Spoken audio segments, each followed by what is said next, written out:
नमस्कार। जैसा कि आपको पता है, राजस्थान में उपचुनाव के कारण चुनावी माहौल बना हुआ है। सभी की निगाहें राजस्थान के इस चुनाव पर टिकी हुई है और सभी चुनाव का इंतजार कर रहे हैं। इस चुनाव में कौन जीतने वाला है देखने के लिए सब बेसब्री से इंतजार कर रहे हैं। तो साथियों, मैं आपको बता दूं, कल टोंक में दिया कुमारी, जो कि राजस्थान की डिप्टी सीएम है, उनका दौरा था। वो ये कहते हुए दिखाई दे रहे थे, जिस प्रकार ये बयान है, आप पहले ये सुन लीजिए। अब वो तो गारंटी का कोई मतलब ही नहीं है ना, तो उनकी सरकार केंद्र में है और ना उनकी सरकार आ रही है। तो साथियों, जिस प्रकार दिया कुमारी ने कहा है कि सचिन पायलट का गढ़ खत्म हो गया है, टोंक में सचिन पायलट का गढ़ नहीं रहा है, तो मैं आपको बता दूं दिया कुमारी जी से कि सचिन पायलट का गढ़ खत्म करने के लिए बड़े बड़े नेता यहाँ पर आके चले गए हैं। जो भारतीय जनता पार्टी के सबसे पॉपुलर नेता हैं, भारतीय जनता पार्टी के सबसे लोकप्रिय नेता है, देश के यशस्वी प्रधानमंत्री श्री नरेंद्र मोदी भी राजस्थान में आकर कई जगह जनसभा कर सचिन पायलट के गढ़ को खत्म करने के लिए सारे प्रयास करने के बाद भी सचिन पायलट के गढ़ को खत्म नहीं कर पाए। और आप बोल रहे हैं कि टोंक में हमने सचिन पायलट के गढ़ को समाप्त कर दिया है। यहाँ पर अब सचिन पायलट का प्रभाव बहुत ही कम है, सचिन पायलट का कोई प्रभाव नहीं पड़ने वाला है। तो दिया कुमारी जी, आपको यहाँ पर आने की क्या नौबत आप पहुंची? आप अपने बड़े बड़े नेताओं को यहाँ पर क्यों बुला रहे हैं प्रचार के लिए? आप तो जीत जाओगे आसानी से। यहाँ पर सचिन पायलट का तो प्रभाव ही नहीं है, सचिन पायलट का तो गढ़ ही नहीं है, तो आपको इतना पसीना क्यों आ रहा है? तो भारतीय जनता पार्टी को इतना पसीना क्यों आ रहा है? आखिरकार कहीं ना कहीं इसका कारण सचिन पायलट ही है। भले ही भारतीय जनता पार्टी के जो बड़े बड़े नेता हैं, जो प्रदेश स्तर के हो चाहे केंद्र लेवल के नेता हो, वो सभी यही कह रहे हैं कि सचिन पायलट खत्म हो गए हैं, सचिन पायलट का प्रभाव राजस्थान में खत्म हो गया है। अब सचिन पायलट एक नॉर्मल नेता बन के रह गए हैं। लेकिन मैं आपको बता दूं, जिस प्रकार सचिन पायलट की विरोध के बाद जितनी लोकप्रियता बढ़ रही है, तो शायद ही ऐसा देश में और कोई नेता होगा जिस प्रकार इनकी लोकप्रियता बढ़ी है। इनके पास कांग्रेस के कार्यकाल में उप मुख्यमंत्री का पद था, जिसे पार्टी ने छीन लिया। उसके बाद भी इनकी लोकप्रियता लगातार बढ़ी है। जो लोकप्रियता उस टाइम थी, उससे कई गुना अब लोकप्रियता और बढ़ गई है। तो आप देख सकते हैं कि सचिन पायलट की किस प्रकार लोकप्रियता हो रही है।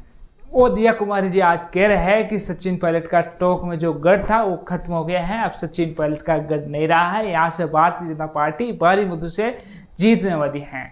तो कैसे भारतीय जनता पार्टी यहाँ से भारी मतों से जीती है, यही देखना होगा, सभी का इंतजार है। लेकिन मैं आपको बता दूं, इस सीट पर कांग्रेस जीते या न जीते, क्योंकि यहाँ पर जो चुनाव लड़ रहा है कांग्रेस की तरफ से, वो कहीं ना कहीं सचिन पायलट के गुट से नहीं आते हैं। इसीलिए उसका मैं कुछ नहीं कहना चाहता हूँ। लेकिन जहाँ जहाँ सचिन पायलट जनसभा कर देते हैं, मानो वहाँ पर वो सीट कांग्रेस के खाते में ही आती हैं। फिलहाल यहाँ पर सचिन पायलट ने किसी प्रकार की कोई जनसभा नहीं की है।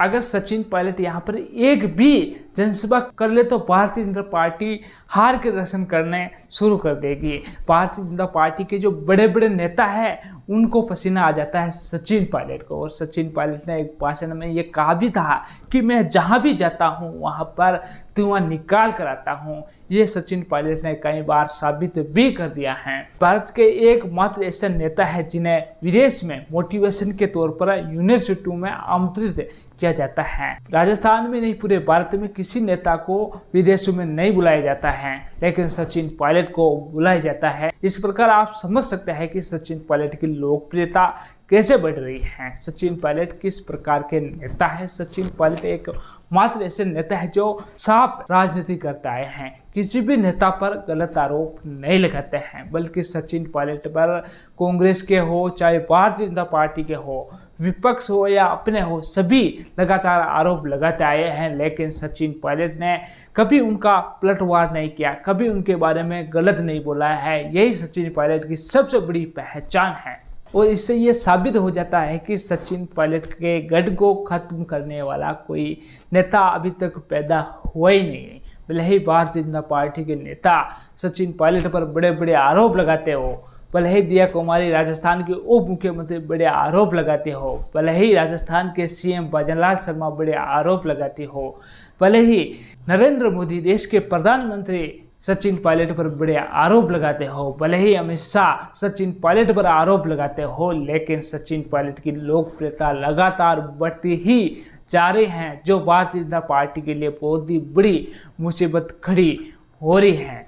सचिन पायलट को हराने के लिए विपक्ष ही नहीं बल्कि अपने भी लग जाते हैं विपक्ष के साथ, फिर भी सचिन पायलट हारते नहीं। सचिन पायलट और पॉपुलर हो जाते हैं। लोग सचिन पायलट का बुरा करने की सोचते हैं, लेकिन उनके हाथों से सचिन पायलट का अच्छा हो जाता है। तो सचिन पायलट की लोकप्रियता दिनों दिन बढ़ती जा रही है और दिया कुमारी को सचिन पायलट के खिलाफ या सचिन पायलट के गढ़ को खत्म करने की बात नहीं करनी चाहिए, जो कि गलत है। दिया कुमारी अच्छी तरह से ये जानते हैं कि सचिन पायलट का किस तरह प्रभाव है। भले ही दिया कुमारी को भारतीय जनता पार्टी ने अचानक ही उप मुख्यमंत्री बना दिया हो, भले ही ब्रजलाल शर्मा को भारतीय जनता पार्टी ने डायरेक्ट एक विधायक से मुख्यमंत्री बना दिया हो बिना अनुभव से, लेकिन सचिन पायलट भले ही राजस्थान के मुख्यमंत्री नहीं बने, लेकिन इनके पास देश के प्रधानमंत्री से भी ज़्यादा अनुभव है। शिक्षा के स्तर में भी इनका लेवल बहुत ही अच्छा है, जो कि हमारे देश के प्रधानमंत्री नरेंद्र मोदी का भी